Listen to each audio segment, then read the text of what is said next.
Second year anniversary scholarship ನಾವು ಮಾಡ್ತಿರೋದು. ಏನಂದರೆ ಲಾಸ್ಟ್ ಇಯರು ನಾವು ಮಾಡಿದ್ವಿ, ಎನ್ ಜಿ ಒ ಸ್ಟಾರ್ಟ್ ಆಗಿ 6 ಮಂತ್ಸ್ಗೆ 74 ಸ್ಟೂಡೆಂಟ್ಸ್ಗೆ 10,000 ರೂಪೀಸ್ ಕೊಟ್ಟಿದ್ವಿ. ಬಟ್ ಲಾಸ್ಟ್ ಇಯರ್ ನಾವು ಹೇಳಿದ್ವಿ ಈ ಇಯರ್ ನಮ್ಗೆ ಏನಿಲ್ಲ ಅಂದರೆ ಸೆಕೆಂಡ್ ಇಯರ್ 100 ಜನ ಮೇಲೆ ಆಗ್ತಾರೆ, ಜನ ಜಾಸ್ತಿ ಬರ್ತಾರೆ ಅಂತ. ಅದೇ ಥರನೇ ನೀವೇ ನೋಡ್ತಾ ಇದ್ದೀರ, ಜನ 100 ಜನ ಮೇಲೆ ಎಲ್ಲ ಸ್ಟೂಡೆಂಟ್ಸು ಹಂಗಾಗಿ ಒಬ್ಬೊಬ್ಬರು ಬರ್ತಾ ಇದ್ದಾರೆ. ಏನಂದರೆ ನಾನು ಹೇಳೋದು 10,000 ರೂಪಾಯಿ ನಾವು ಕೊಡೋದು ಯಾಕೆ ಅನ್ನೋದು ಉದ್ದೇಶ ಅಂದರೆ, ಆ 10,000 ರೂಪಾಯಿ ಅವ್ರಿಗೆ ಎಷ್ಟು ಯೂಸ್ಫುಲ್ ಆಗುತ್ತೆ ಅಂದರೆ, ಅವ್ರ ಮನೇಲಿ ಹೊಸ ಪರಿಸ್ಥಿತಿಗಳಿದೆ ಬಡವ್ರ ಮಕ್ಕಳು, ಅವರು 15,000 ಸಂಬಳಕ್ಕೆ ಹೋದರೆ ಅವ್ರು ದುಡಿಬೇಕು, ಬಾಡಿಗೆ ಕಟ್ಟಬೇಕು, ತಿನ್ನಬೇಕು, ಸ್ಕೂಲ್ ಫೀಸ್ ಕಟ್ಟಕ್ಕೆ ಕೂಡ ಇರೋಲ್ಲ. ಈಗ ತಾನೇ ಕೀರ್ತಿ ಸರ್ ಹೇಳೋದು ಖುಷಿ ಆಗುತ್ತೆ ಅಂತ ಅಂದ್ಬಿಟ್ಟು. ಅದೇ ಥರನೇ ನಾವು ಆ ಜಾಗದಿಂದ ಬೆಳೆದೋದಾಗಿಲ್ಲ ನಮ್ಗೆ ಗೊತ್ತಾಗಿರೋದು, ನಾವು ಮಾಡ್ಕೊಂಡು ಬರ್ತೀವಿ ಸರ್. ಸರ್ ನಿಮ್ಗೆ ಈ ಥರ ಕಾರ್ಯಕ್ರಮಗಳು ಮಾಡಿ ನಿಮ್ಗೆ ಯಾರು ಇನ್ಸ್ಪಿರೇಷನ್ ನೀವು ಸರ್? ಇನ್ಸ್ಪಿರೇಷನ್ನು ನಮ್ಮ ಇನ್ಸ್ಪಿರೇಷನ್ ನಿಮ್ಗೆ ಗೊತ್ತು, ಅಪ್ಪು ಸರ್. ನಾನೆಲ್ಲ ಇದರಲ್ಲಿ ಹೇಳ್ಕೊಂಡು ಬರ್ತೀನಿ. ನಾವು ಅನ್ನದಾನ ಮಾಡಿದ್ರಿಂದ ಹಿಡಿದು ನೀವು ಪ್ರತಿಯೊಂದು ಕವರ್ ಮಾಡ್ಕೊಂಡು ಬಂದಿದ್ದೀರ ನಮ್ಮೆಲ್ಲ. ಅಪ್ಪು ಸರೇ ಸರ್ ಇನ್ಸ್ಪಿರೇಷನ್. ನನ್ನ ನಂತರ ಎಷ್ಟೋ ಜನಕ್ಕೆ ಇನ್ಸ್ಪಿರೇಷನ್ ಆಗಿದೆ ಸರ್. ಇವತ್ತು ಎಷ್ಟು ಜನಕ್ಕೆ ಏನೇನು ಕೊಡ್ತಾ ಇದ್ದಾರೆ ಸರ್ ಇವತ್ತು? ಸರ್ ಇವತ್ತು ಏನಂದರೆ, ಫಸ್ಟು ನಾನು ಅಪ್ಲಿಕೇಶನ್ ಫಾರ್ಮ್ ಇಶ್ಯೂ ಮಾಡ್ತಿದ್ದೀನಿ. ಅವರೆಲ್ಲ ಫಿಲಪ್ ಮಾಡ್ಕೊಂಡು ಬಂದ ಮೇಲೆ 2 ಲಕ್ಷಕ್ಕೆ ಕಡಿಮೆ, ಅವ್ರ ಇನ್ಕಮ್ ಸರ್ಟಿಫಿಕೇಟಲ್ಲಿ 2 ಲಕ್ಷಕ್ಕೆ ಕಡಿಮೆ ಯಾರ್ದಿದೆ ಅವ್ರಿಗೆ 10,000 ರೂಪೀಸ್ ಸ್ಕಾಲರ್ಶಿಪ್ ಕೊಡ್ತೀವಿ. ಪ್ಲಸ್ ಇಯರ್ಲಿ ಏನಾಗುತ್ತೆ ನೋಡ್ಕೊಳ್ಸ್ಕೊಡ್ತೀವಿ ಸರ್. ಅದೇ ಈವೆಂಟ್ ಮಾಡ್ತಿರೋದು ಸರ್. ಯಾವ ಏಜ್ ಗ್ರೂಪ್ ಕೊಡ್ತಾ ಇದ್ದಾರೆ ಸರ್? ಸರ್ ಏಜ್ ಗ್ರೂಪು ಅನ್ನೋದೇನಿಲ್ಲ ಸರ್. 10th ಕಾಲೇಜು LKG-ಯಿಂದ ಇರೋರು ಯಾರು ಓದೋಕ್ಕೆ ಇಂಟ್ರೆಸ್ಟ್ ಇದೆ ಅವರೆಲ್ಲರೂ ಕೊಡ್ತೀವಿ.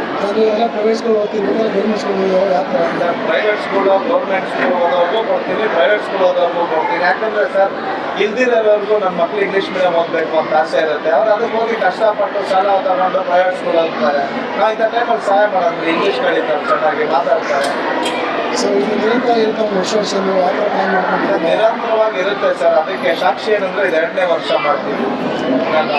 ಅದಕ್ಕೆ ನಿರಂತರವಾಗಿ ಮಾಡ್ತೀನಿ. ಏನಾಗುತ್ತೋ ಎಷ್ಟಾಗುತ್ತೋ ನೋಡಿ, ನಾನು ಒಬ್ಬನೇ ಮಾಡ್ತೀನಿ ಅನ್ನೋದು ಸುಳ್ಳು. ಇವತ್ತು ನಾನು ಫಸ್ಟ್ ವರ್ಷ ಮಾಡಿದಾಗ 4 ಜನಕ್ಕೆ ನಮ್ಮ ಫ್ರೆಂಡ್ ಸರ್ಕಲ್ ಕೇಳಿದಾಗ ಸಪೋರ್ಟ್ ಮಾಡಿದ್ರು.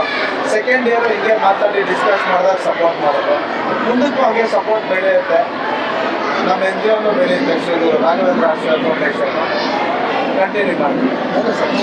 ಮೊದಲನೇದಾಗಿ ಎಲ್ಲರಿಗೂ ನಮಸ್ಕಾರ.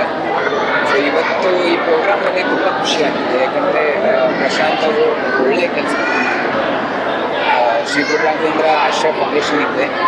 ಲೈಕ್ ಈ ಥರ ಅಂದರೆ ಜೆನ್ಯೂನ್ ಆಗಿ ಮಾಡೋರು ತುಂಬ ಕಡಿಮೆ. ಅದು ನಮ್ಮ ಈ ಸಮಾಜದಲ್ಲಿ, ಇದೊಂದು ಕಲಿಯುಗದಲ್ಲಿ ಈ ಥರ ಒಂದು ವ್ಯಕ್ತಿಗಳಿದ್ದಾರೆ ಅಂದರೆ ಅದು ಒಂದು ಭಾಗ್ಯ ಅಂತ ಹೇಳ್ಕೊತೀನಿ. ಅದು ಎಲ್ಲ ದಾನಕ್ಕಿಂತ ವಿದ್ಯಾದಾನ ಒಂದು ಶ್ರೇಷ್ಠ ದಾನ. ಸೊ ಅದನ್ನು ಇವ್ರು ಜನರಿಗೆ ಕೊಡ್ತಿದ್ದಾರೆ ಅಂತಂದರೆ ಅಂದರೆ ತಂದೆ ತಾಯಿನೇ ನೋಡ್ಕೊಳ್ಳಲ್ಲ ಮಕ್ಕಳಿಗೆ ಸತಿ. ಸೊ ಅದಲ್ಲದೆ ಮತ್ತೆ ನಾನು ಕೇಳ್ಕೊಂಡೆ, ದಿನಕ್ಕೆ ಒಂದು 500ರಿಂದ 600 ಜನ ಊಟ ಮಾಡ್ತಾ ಇದ್ದಾರೆ. ಸೊ ಅದು ಅಂದರೆ ಅದು ಕಠಿಣ ನಡಿಬೇಕಂದ್ರೆ ಅಷ್ಟು ಸುಲಭದ ಕೆಲಸ ಆಗುತ್ತೆ. ಆ ಕೆಲಸಗಳನ್ನ ಮಾಡ್ತಾ ಇದ್ದಾರೆ. ಗುರುರಾಘವೇಂದ್ರ ಸ್ವಾಮಿಗಳೇನಿದ್ದಾರೆ, ಇನ್ನೂ ಅವ್ರಿಗೆ ಶಕ್ತಿ ಕೊಟ್ಟು, ಇನ್ನೂ ಅವ್ರಿಗೆ ಪವರ್ ಕೊಟ್ಟು, ಇದು ಬರೀ ಸೆಕೆಂಡ್ ಅಲ್ಲ, ಇನ್ನು 100 ಆ್ಯನಿವರ್ಸರಿ ಆಗಬೇಕು, ಒಂದು ಒಳ್ಳೇದಾಗಲಿ ಅಂತ ನನ್ನ ಆಸೆ. ಸೊ ಒಂದು ವಿದ್ಯಾದಾನ ಇದ್ದರೆ ಪ್ರಪಂಚದಲ್ಲಿ ಎಲ್ಲಿ ಹೋದ್ರೂ ನಾವು ಬದುಕ್ಬೋದು, ಅದೊಂದು ವೆಪನ್ ಆಗುತ್ತೆ. ಸೊ ಆ ಒಂದು ಕೆಲಸಗಳು ಆಗ್ತಾ ಇದೆ. ಸ್ಕಾಲರ್ಶಿಪ್ ಕೊಟ್ಟಿದ್ದು ತುಂಬ ಖುಷಿ ಆಯಿತು. ಒಂದು ಕೆಲಸ ಮಾಡ್ತಾ ಇದೆ ಸರ್. ನಿಮ್ಮಿಂದ ಸೆಲೆಬ್ರಿಟೀಸ್ ಕೈ ಜೋಡಿಸಿ ಟೀಚರ್ ಸಹಾಯ ಮಾಡೋದು, ಅದನ್ನು ಯೋಚನೆ ಮಾಡ್ತಾ ಇದ್ದೀವಿ, ಅವ್ರು ಕೈ ಜೋಡಿಸಿ ಸಹಾಯ ಮಾಡೋದು. ಖಂಡಿತ ನಮ್ಮಲ್ಲಿ ನಮ್ಮಿಂದ ಏನು ಸಪೋರ್ಟ್ ಸಿಗುತ್ತೆ ಅದು ಖಂಡಿತ ಮಾಡ್ತೀವಿ. ಯಾಕಂದರೆ ನಾವು ಆಲ್ರೆಡಿ ಮಾತಾಡ್ತಾ ಇದ್ವಿ. ಸೊ ಇದು ನಮ್ಮ ಕಡೆಯಿಂದ ಏನಾದರೂ ಅದು ಸಪೋರ್ಟ್ ಬೇಕು ಅಂದರೆ ಕೇಳಿ ನಾವು ಮಾಡ್ತೀವಿ, ನಾವು ಕೊಡ್ತೀವಿ. ಯಾಕಂದರೆ ನಾವು ಇವಾಗ ಅಂದರೆ ಜನರಿಗೆ ಗೊತ್ತಿದೆ ನಾವು. ಸೊ ನಾವು ಏನು ಇನಿಷಿಯೇಟಿವ್ ತಗೊಂಡು ತುಂಬ ಇಂಪಾರ್ಟೆಂಟ್ ಆಗುತ್ತೆ. ಆ ಒಂದು ಕಾರ್ಯ ನಮ್ಮ ಕಡೆಯಿಂದ ಅವ್ರು ಹೆಲ್ಪ್ ತಗೋತಾರೆ ಅಂತಂದರೆ ಜನಗಳಿಗೆ ಹೆಲ್ಪ್ ಆಗ್ತದೆ ಅಂದರೆ ಅದು ದೊಡ್ಡ ಕೆಲಸ ಆಗುತ್ತೆ. ಸೊ ಆ ಒಂದು ಕೆಲಸದಲ್ಲಿ ಯಾವತ್ತೂ ನಾನು ಭಾಗಿಯಾಗಿರ್ತೀನಿ. ಸೊ ಯಾವತ್ತೂ ಆ ಸಪೋರ್ಟ್ ಮಾಡಬೇಕು.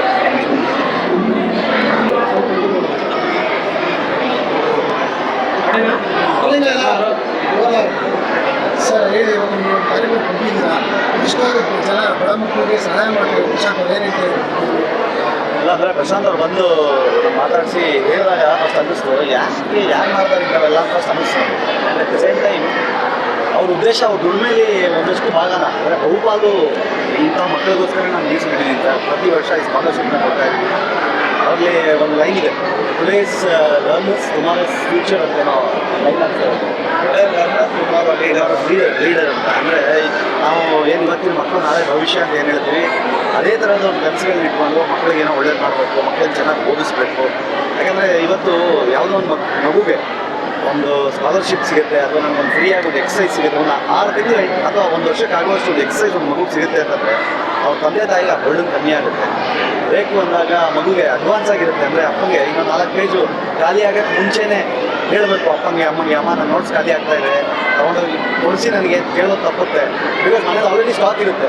ಅದಕ್ಕೆ ಕಾರಣ ಆಗ್ತಿರೋ ಪ್ರಶಾಂತ್ ಅವರು ಅವರ ಗುರು ರಾಘವೇಂದ್ರ ಆಶ್ರಯ ಫೌಂಡೇಶನಿಂದ ಅದ್ಭುತವಾಗಿ ಕೆಲಸಗಳು ಮಾಡ್ತಾ ಇದ್ದಾರೆ. ಇವತ್ತು ಅವ್ರಿಗೆ ಭಗವಂತ ಏನು 100 ಮಕ್ಕಳಿಗೆ ಕೊಡುವಂತಹ ಶಕ್ತಿಯನ್ನು ಕೊಟ್ಟಿದ್ದಾನೆ. ಅದರಿಂದ ಅದು 1000 ಜನಕ್ಕೆ ಕೊಡುವಂತಹ ಶಕ್ತಿಯನ್ನು ಆ ಭಗವಂತ ಕೊಡಲಿ. ಇದೇ ಹಾಲ್ನಲ್ಲಿ ನಡೀತಿರೋ ಕಾರ್ಯಕ್ರಮ ನಾಳೆ ದಿನ ರವೀಂದ್ರ ಕಲಾಕ್ಷೇತ್ರದಲ್ಲಿ ನಡೆದು 1000 ಮಕ್ಕಳನ್ನು ತಲುಪಿ ದೊಡ್ಡ ಗ್ರೌಂಡಲ್ಲಿ ನಡೆದು ಇನ್ನಷ್ಟು ಮಕ್ಕಳಿಗೆ ಇದನ್ನು ಸಹಾಯವಾಗಲಿ. ಈ ಗುರು ರಾಘವೇಂದ್ರ ಆಶ್ರಯ ಫೌಂಡೇಶನ್ ಯಾವುದೇ ಪ್ರತಿಫಲಾಪೇಕ್ಷೆ ಇಲ್ಲದೆ ಜನಗಳಿಗೆ ಸಹಾಯ ಮಾಡ್ತಾ ಇದೆ, ಮಕ್ಕಳನ್ನು ಓದಿಸ್ತಾ ಇದೆ.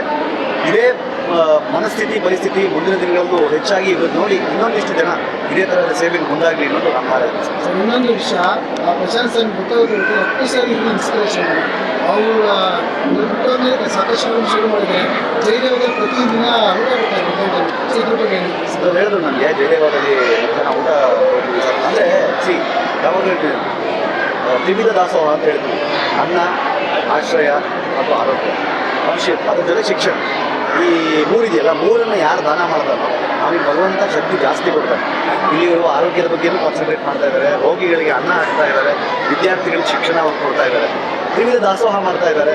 ಭಗವಂತ ಅವ್ರಿಗೆ ಅದನ್ನು ಏನು ಇವತ್ತು 3 ಥರದ ದಾನ ಏನು ಮಾಡ್ತಾ ಇದ್ದಾರೆ, ಅದರ ಶಕ್ತಿ ಅಥವಾ ದಾನಿಗಳ ಸಂಖ್ಯೆ ಇವ್ರಿಗೂ ಜಾಸ್ತಿ ಆಗಲಿ. ಅಟ್ ದ ಸೇಮ್ ಟೈಮ್ ಇವರಿಗೆ ಕೊಡುವ ಶಕ್ತಿಯನ್ನು ಭಗವಂತ ಕೊಡಲಿ. ಬರೀ ಜಯದೇವ ಒಂದು ಹಾಸ್ಪಿಟ್ಲ್ ಅಲ್ಲ, ಇನ್ನು 16 ಹಾಸ್ಪಿಟಲ್ಗಳಿಗೆ ಕೊಡುವ ಶಕ್ತಿಯನ್ನು ಕೊಡಲಿ. ಇವ್ರ ಕೈ ಬಲಪಡಿಸುವ ಜನ ಇವ್ರ ಜೊತೆಗೆ ನಿಂತ್ಕೊಳ್ಳಿ ನಾನು ಬಯಸ್ತೀನಿ. ಸರ್ ಯುವಕರು ಹಿಂದೆ ಯುವಕರಿಗೆ ಏನಂತ ಒಂದು ಸಂದೇಶ ಇಷ್ಟಪಡ್ತಾರೆ ಸರ್? ಏನಿಲ್ಲ ಸರ್, ಯುವಕರು ಅಂತಾದ್ಮೇಲೆ ನಿಜವಾಗ್ಲೂ ಅಂತಂದರೆ ಈಗ ರಾಜಕಾರಣಿಗಳು ನಾವು ಸೇವೆ ಮಾಡ್ತೀವಿ ಅಂತ ರಾಜಕಾರಣಕ್ಕೆ ಬರ್ತಾರೆ, ಬಟ್ ಸೇವೆ ಮಾಡೋದು ಬಿಸ್ನೆಸ್ ಆಗೋದಿಲ್ಲ ಅವ್ರಿಗೆ. ಸೊ ಅದು ಯಾವ ಒಂದು ಮೈಂಡಲ್ಲಿ ಇಟ್ಕೊಳ್ಳೋದೇನೆ ಇಲ್ಲ, ನಾನು ಜನಕ್ಕೇನೋ ಮಾಡ್ತೀನಿ, ಯಾರಿಲ್ಲ ಅಂತಂದ್ರೂ ಭಗವಂತ ಒಬ್ಬ ನೋಡ್ತೇನೆ ಅಂತ ಹೇಳಿ ಇಂಥ ಯುವಕರು ಇಂಥ ಕೆಲಸಗಳನ್ನು ಮಾಡಿದಾಗ ಇವ್ರನ್ನ ಇಷ್ಟು ಜನ ಪ್ರೇರೇಪಣೆಗೋದಂತಾರೆ. ನಮಗೂ ಅನಿಸುತ್ತೆ, ನಾವು ಇವಾಗ ಬೇರೆ ಕಾರ್ಯಕ್ರಮಗಳಿಗೆ ನಮಗೆ ಕರೆದಾಗ ನಾವು ಅನಿಸುತ್ತೆ ಏನೋ ಅವ್ರಿಗೇನೋ ಬಿಸ್ನೆಸ್ ಮಾಡ್ಕೋಬೇಕು, ನಮಗೆ ಕರೀತಾರೆ, ನಮ್ಗೆ ಯೂಸ್ ಆಗುತ್ತೆ, ಅವ್ರಿಗೆ ಯೂಸ್ ಆಗುತ್ತೆ ಅಂತ ಕರೀತಾರೆ ಅಂತ. ಬಟ್ ಇಂಥ ಕಾರ್ಯಕ್ರಮಕ್ಕೆ ಬರೋಕ್ಕೆ ನಮಗೆ ಯಾಕೆ ಖುಷಿ ಅಂತಂದರೆ ಇಲ್ಲಿಗೆ ಬಂದಾಗ ಇಲ್ಲಪ್ಪ ನಮಗೂ ಒಂದು ಆತ್ಮತೃಪ್ತಿ. ರಾತ್ರಿ ಮದುವೆಗೆ ಮುಂಚೆ ಇಲ್ಲ ಗುರು ಇಷ್ಟು ಮಕ್ಕಳ ಮುಖದಲ್ಲಿ ಸಂತೋಷ ನೋಡಿದ್ವಿ, ಅದಕ್ಕೆ ಕಾರಣ ಪ್ರಶಾಂತ್ ಅವರಾಗಿದ್ರು ಸಹಿತ ನಗು ನೋಡೋಕೆ ನಾವು ಸಾಕ್ಷಿ ಆಗ್ತದ ಅನ್ನೋ ಒಂದು ಖುಷಿಗೆ ಇಂತಹ ಕಾರ್ಯಕ್ರಮ. Thank you sir. Thank you sir, ಒಳ್ಳೆಯದಾಗಿ. ಇವತ್ತಿನ ಕಾರ್ಯಕ್ರಮ ತುಂಬ ಚೆನ್ನಾಗಿತ್ತು.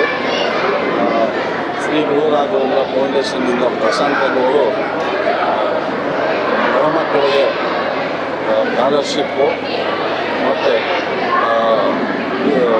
ಪುಸ್ತಕ ವಿತರಣೆ ಮಾಡಿದ್ರು. ಈ ಥರ ಹೆಣ್ಮಕ್ಕಳಿಗೆ ಕೆಲವು ಫೀಸು ಮತ್ತು ಪುಸ್ತಕ ತೊಂದರೆ ಇರುತ್ತೆ. ಅದರಿಂದ ಪಾಪ ನಮ್ಮ ಪ್ರಶಾಂತ್ ಅವರು ಒಂದು 3 ವರ್ಷದಿಂದ ಶ್ರೀ ರಾಘವೇಂದ್ರ ಟ್ರಸ್ಟ್ ಕಡೆಯಿಂದ ಮಾಡ್ತಾ ಇದ್ದಾರೆ. ಮತ್ತು ಉಚಿತವಾಗಿ ಊಟ ಕಿದ್ವಾಯ ಆಗಲಿ, ಇಂಡಿಯನ್ ಸತ್ರ ಆಗಲಿ, ನಮ್ಮ ಡೈರಿ ಇದತ್ರ ಆಗಲಿ ಡೈಲಿ ಒಂದು 500 ಜನಕ್ಕೆ ಪ್ರತಿಯೊಬ್ಬರಿಗೂ ಭೇದ ಭಾವ ಇಲ್ದಿರ ಊಟ ಕೊಡ್ತಾ ಇದ್ದಾರೆ ಫ್ರೀಯಾಗಿ.